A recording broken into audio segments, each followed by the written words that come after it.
The room was alive with laughter and conversation, but in a split second, everything turned to chaos. My mother's face twisted with uncontrollable rage, and before I could even take a step back, her fist came crashing into my face. She punched me so hard that I stumbled backward, lost my balance, and crashed onto the floor. A sharp pain exploded through my cheek, my head spinning as I struggled to push myself up. But just as I tried to regain my footing, she attacked again, which was even more devastating. My name is Zoe Bennett, and I am 36 years old. If you had told me a few years ago that I would be standing alone, cut off from my own family, I would have never believed you. But life has a cruel way of revealing the truth about the people we love, and sometimes, the ones we trust the most are the ones who betray us the deepest. I never imagined I would be here, sitting in my small, dimly lit apartment in Chicago, watching my 8-year-old daughter, Lily, sleep peacefully. Her tiny chest rises and falls with each breath, completely unaware of the chaos and heartbreak that have brought us to this moment. I reach out and gently brush a strand of hair from her face, my heart aching with both love and sorrow. My story isn't a happy one, but it's real. And if there's one thing I've learned, it's that family isn't always about blood. It's about the people who truly stand by you. I wasn't always alone. There was a time when I had a husband who loved me, a home filled with warmth, and the hope of a future where my daughter would be surrounded by people who cherished her. But all of that changed the day my husband, Ethan, died. It's been nearly 2 years since that phone call shattered my world. I remember it like it was yesterday, the ringing of my phone early in the morning, the unknown number flashing on the screen, and the voice on the other end that delivered the words that destroyed everything I knew. Mrs. Bennett? This is St. Joseph's Hospital. Your husband was in a severe car accident. I'm sorry, but he didn't make it. I don't remember much after that. Just the feeling of my legs giving out, the sound of my heartbeat pounding in my ears, and the unbearable weight of realizing that my life would never be the same. I had no choice but to keep going. I had a daughter who needed me, a daughter who had already faced so much in her short life. Lily was born with a condition that made movement difficult. She required therapy, medical care, and patience. Now, she had lost her father, and I was the only one she had left. I thought my parents would step in. I thought they would be there for me the way parents are supposed to be, but I should have known better. My parents had always favored my older sister, Olivia. She was their golden child, the perfect daughter who could do no wrong. I was just there. You've always been independent, Zoe. My mother told me a few days after Ethan's funeral. You'll be fine. Fine. That was what she said after I had just lost my husband. After Lily had lost her father. The only real support I had came from Ethan's parents, Margaret and Robert. They picked Lily up from therapy when I was working, helped me with groceries, and never made me feel like I had to earn their love. You're not alone, sweetheart, Margaret told me one evening as she stirred a pot of soup in my tiny kitchen. We're here for you. Always. Her words warmed my heart, but they also made me realize something painful.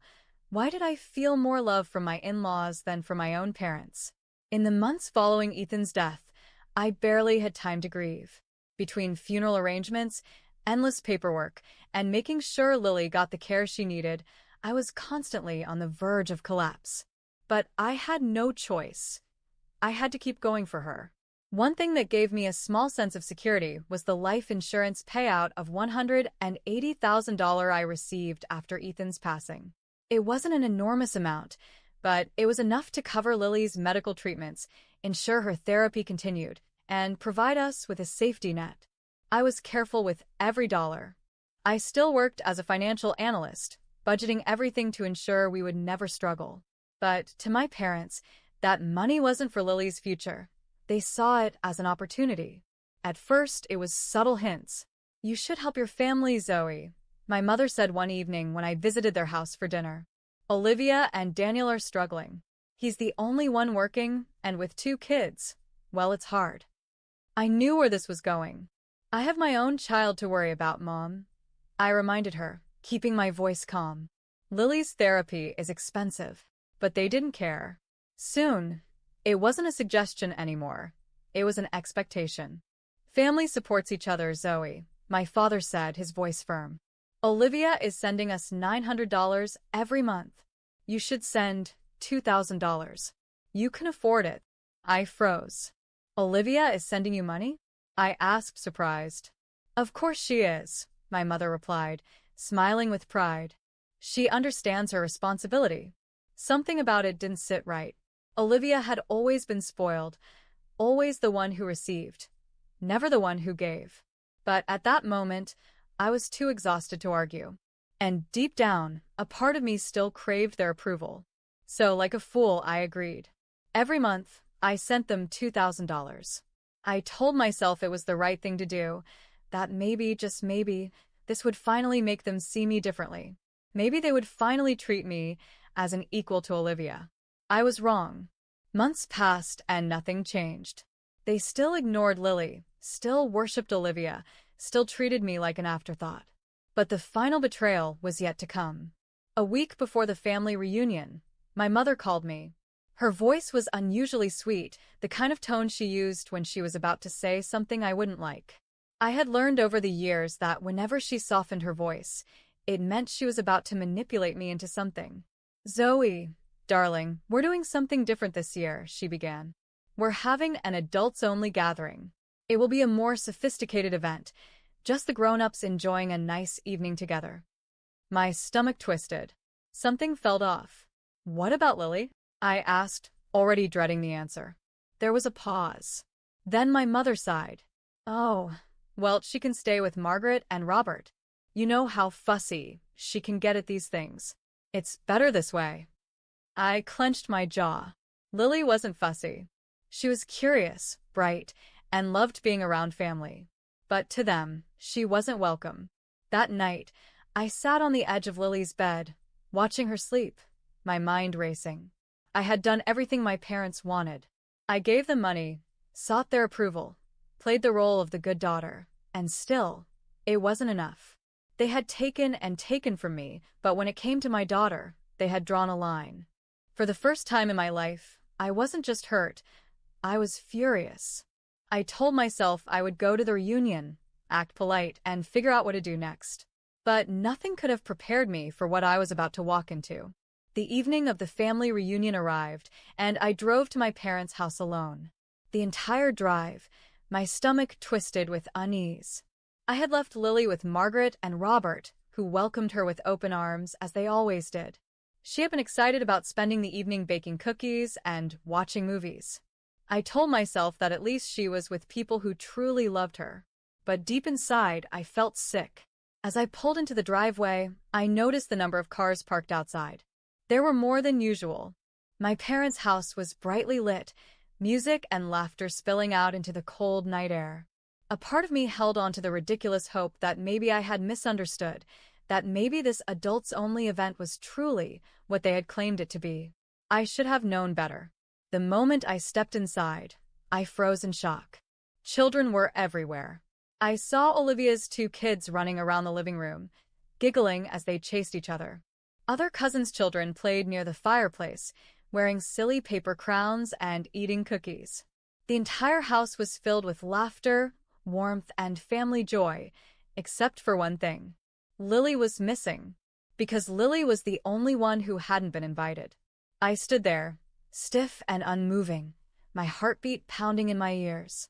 My mother spotted me from the dining room and flashed me a practiced, false smile. "Oh, Zoe. You're here, sweetheart. Come in." I didn't move. I couldn't. I just stared at her, then at my father, then at Olivia, at every single person who had lied to me. That was when Aunt Linda approached me, her brow furrowed in confusion. "Where's Lily?" she asked. "She's not sick, is she?"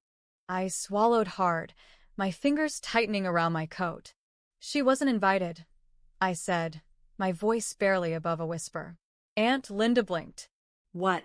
What do you mean?" I turned to face my mother, my voice steady but sharp. "That's what you told me, wasn't it? That this was an adults-only party. No kids." A suffocating silence spread through the room. Conversations died, and all eyes turned toward my parents. Olivia fidgeted uncomfortably, refusing to meet my gaze. My mother sighed, setting down her wine glass as if I was being unreasonable. Zoe, darling, you're making this into something bigger than it is. The other children, well, they know how to behave at formal gatherings. I let out a bitter laugh, cold and humorless. They know how to behave? I repeated, my voice rising. So, what exactly are you saying? That Lily doesn't? That my daughter, who is nothing but polite and kind, doesn't belong here? My father's expression darkened. Zoe, let's not make a scene, he said, his tone sharp and warning. I shook my head, feeling something inside me snap. For years, I had bitten my tongue. For years, I had swallowed my pain. For years, I had let them treat me like I didn't matter. But this was the final betrayal.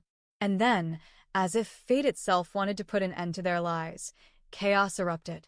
Olivia's youngest son suddenly grabbed a handful of deviled eggs and hurled them across the room, hitting his sister in the chest. She shrieked, and before anyone could stop it, the other kids burst into laughter, running wild through the house, knocking over decorations and spilling drinks. I turned to my mother, raising an eyebrow. Oh yes, I see now. Such well-mannered children. Her face paled. She had no excuse left.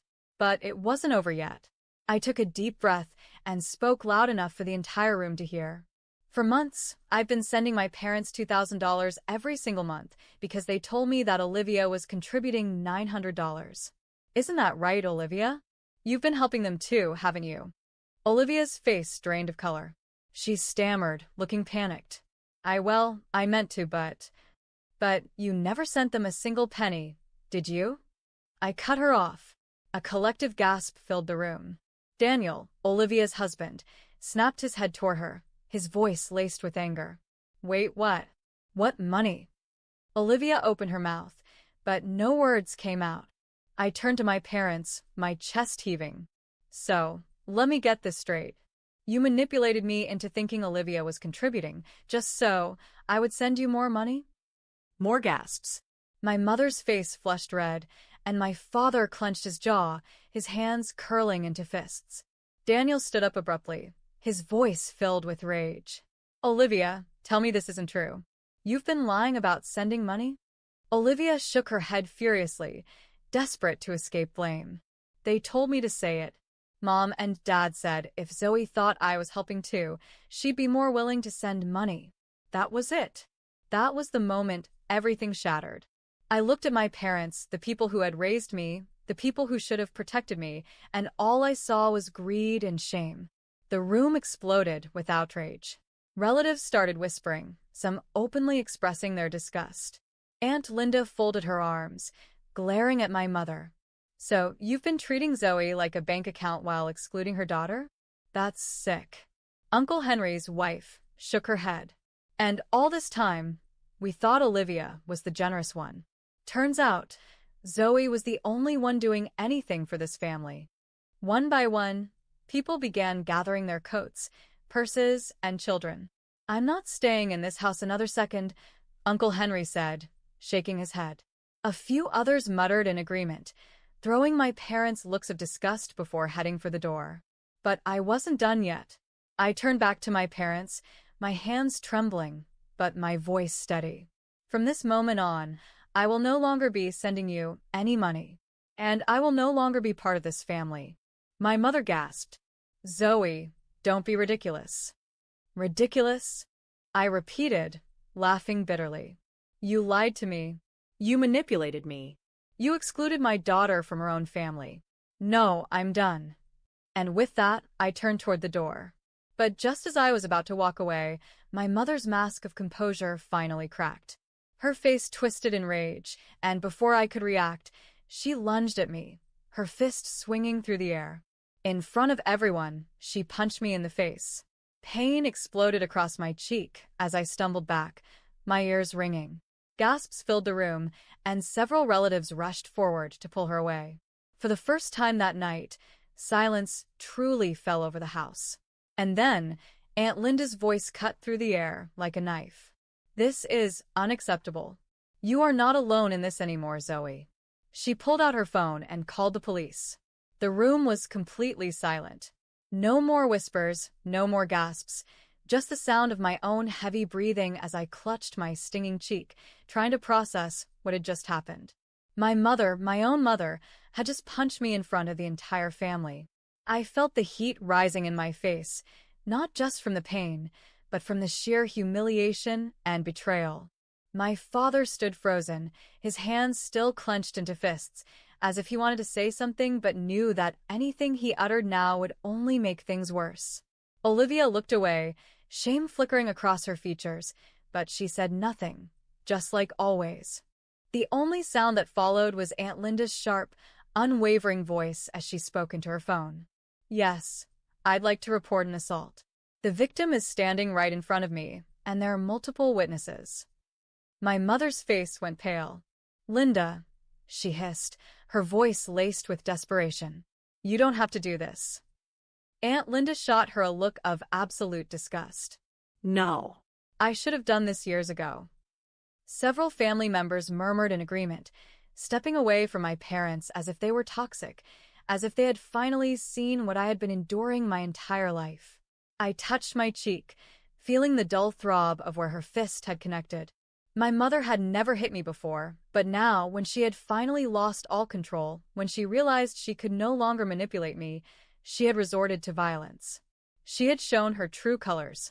The weight of that realization hit me like a ton of bricks. I had spent my entire life chasing their approval, craving their love, believing that if I just gave a little more, if I just tried a little harder, maybe one day they would finally see me. But they never had. And they never would. I was done. The distant sound of police sirens filled the air, cutting through the tension like a blade. My mother stiffened, her breathing shallow. My father grabbed her arm, pulling her slightly behind him, as if that would somehow shield her from the consequences of her own actions. But there was no shielding her from this. The flashing red and blue lights from the police cars illuminated the driveway, casting long shadows across the yard. The murmurs of my relatives had turned into a thick, suffocating silence as the officers approached the front door. The tension in the air was so heavy that it felt like the walls themselves were closing in. 2 officers stepped inside, their expressions firm and unreadable. One of them, a tall man with a strong presence, scanned the room before his eyes settled on me. Who is the victim? Aunt Linda immediately stepped forward. She is, she said, motioning toward me. Her mother assaulted her. There are multiple witnesses. I swallowed hard, feeling the entire room's attention shift onto me. For a split second, I thought about stepping back, about saying nothing, about letting it go, just like I always had. But then I felt the sting on my cheek. I remembered Lily, my daughter, my reason for fighting. And I knew. This needed to end. I lifted my chin, refusing to let my voice waver. I'm Zoe Bennett. My mother punched me in the face. My mother's gasp was loud, like she had just been personally attacked. Zoe, don't do this, she pleaded, stepping toward me, her eyes wide with desperation. We are family. Family? I repeated, my voice laced with bitterness. You only call me family when you need something from me. The officers exchanged a glance before one of them turned to my mother. Ma'am, we need you to step forward. My father immediately tensed, his face dark with anger. This is ridiculous, he snapped. It was just a misunderstanding. You can't arrest her for something so small. She hit her daughter in front of an entire room of witnesses, the officer replied, unbothered by my father's growing rage. That's not a misunderstanding. That's assault. My mother looked around the room, searching for support, but none of the relatives came to her defense. They all stood in quiet judgment, their faces reflecting the weight of what had just happened. Even Olivia, who had spent years being their favorite, their golden child, the one who could do no wrong, even she looked away, unwilling to step into the mess my parents had created for themselves. For the first time, my mother realized that she was truly alone. Her breaths grew shallow as she turned back to the officers. Wait, no, please, she whispered, her voice barely audible. I didn't mean to. I wasn't thinking.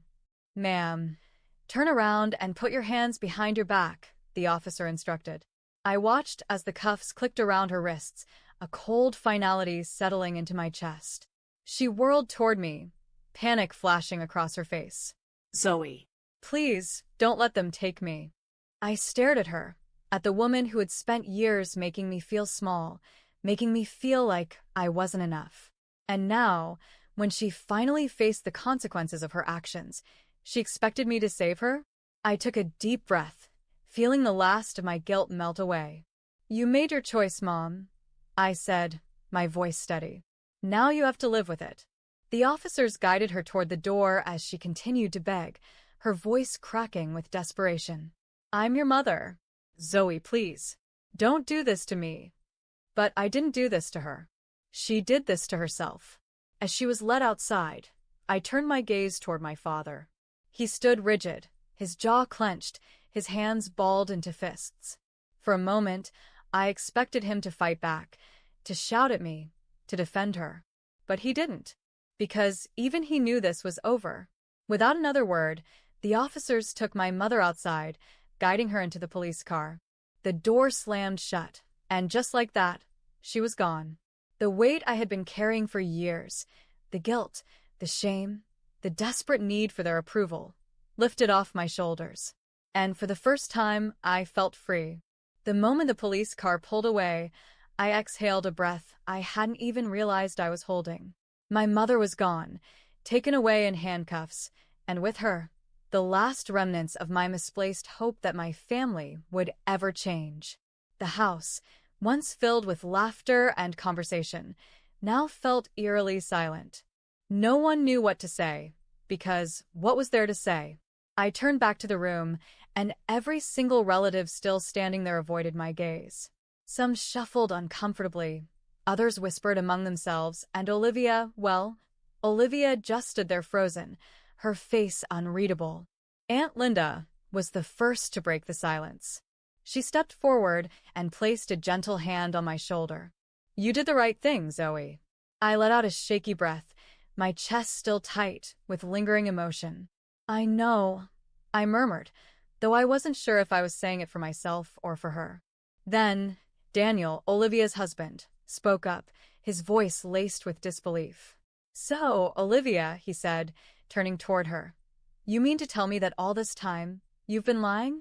That you never actually sent them money?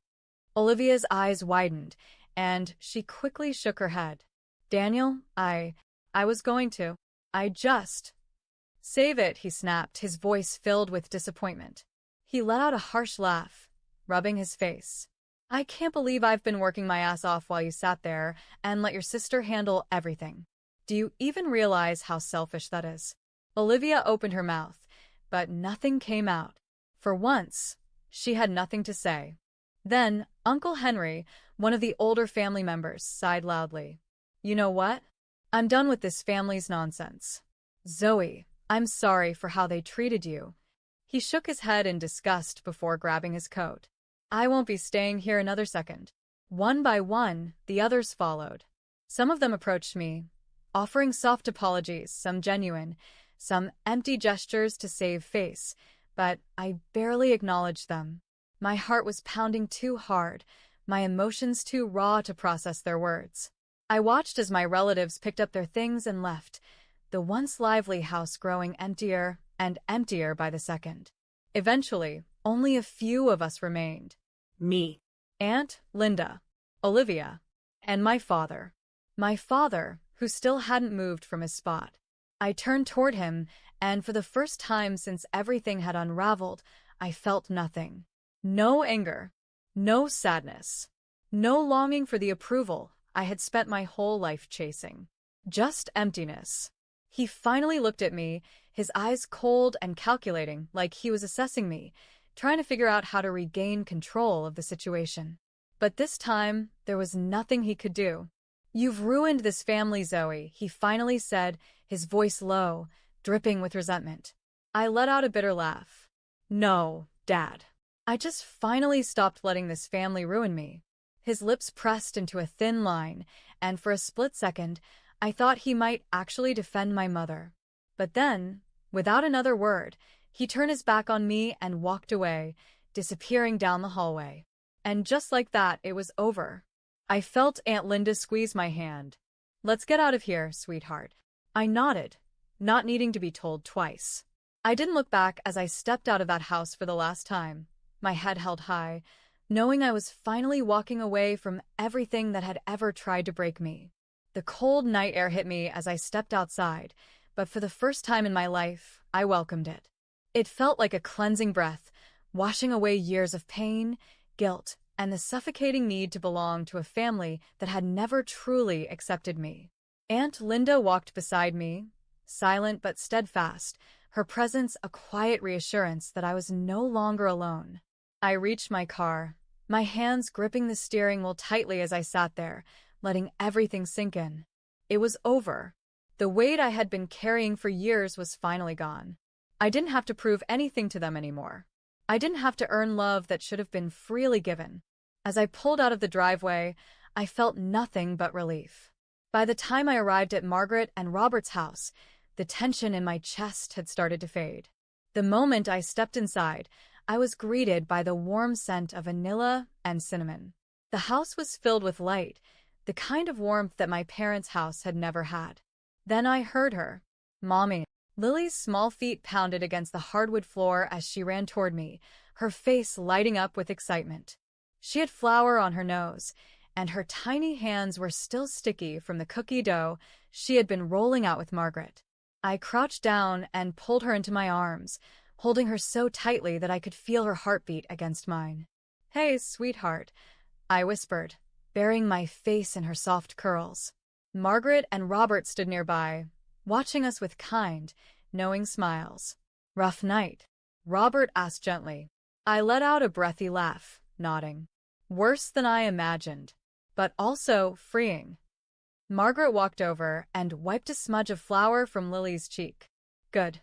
Because you don't need them, Zoe. You never did." She was right. I had spent so much time chasing their love, but the truth was, I had already found real love right here. Margaret and Robert had been more of a family to me than my own parents ever were. I sat down at the kitchen table, watching as Lily excitedly showed me the gingerbread cookies she had decorated.